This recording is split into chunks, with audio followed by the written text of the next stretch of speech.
আদর্শ আছে, আমাদের যে লক্ষ্য আছে সেই লক্ষ্যকে পৌঁছে দিতে। তাতে বন্ধুগণ, আপনাদের কাছে প্রচুর দায়িত্ব, আমি আর সময় নেব না। অন্যান্য অনেক আমাদের পদাধিকারী রয়েছেন, যুব মোর্চা পদাধিকারী রয়েছেন, তারা বলবেন। শুধু আমাদের একটা কথা মাথায় রাখতে হবে, 26 তারিখে সকাল সকাল যাতে আমাদের ভোটগুলো বেশি করে পড়ে সেই দিকে নজর রাখতে হবে। অনেক ধরনের অভাব অভিযোগ আসবে, বিরোধীদের চক্রান্ত থাকবে, পুলিশি অত্যাচার থাকবে, আমাদের দিকে নানা রকমের অভাব থাকবে।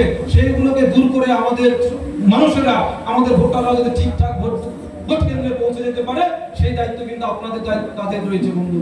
এটা আপনারা মাথায় রাখবেন। এইটুকু বলে আমরা জিতবো।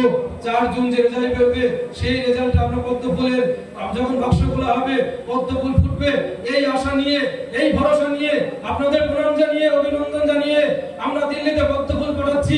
এই আশা নিয়ে আমি আমার ছোট্ট সন্ত্রাস রয়েছে, পুলিশি সন্ত্রাস, কথাটা মাথায় রাখবেন। আমাদের শুধুমাত্র কিন্তু লড়তে হচ্ছে পুলিশের বিরুদ্ধে। তার কারণ পুলিশ এবং তৃণমূল দুজনে মিলে বিজেপিকে অত্যাচার করছে। এই দুজনের বিরুদ্ধে আমাদের লড়াই। আমরা 4 জুন যখন আমাদের ব্যালট বাক্স খোলা হবে, তখন কিন্তু ভারতীয় জনতা পার্টির পদ্মফুল প্রতীককে আমরা সমবেদনা, আমার ভালোবাসা, প্রণাম জানিয়ে আমি আমার ছোট্ট বক্তব্য এখানে শেষ করছি। আমার সঙ্গে বলেন,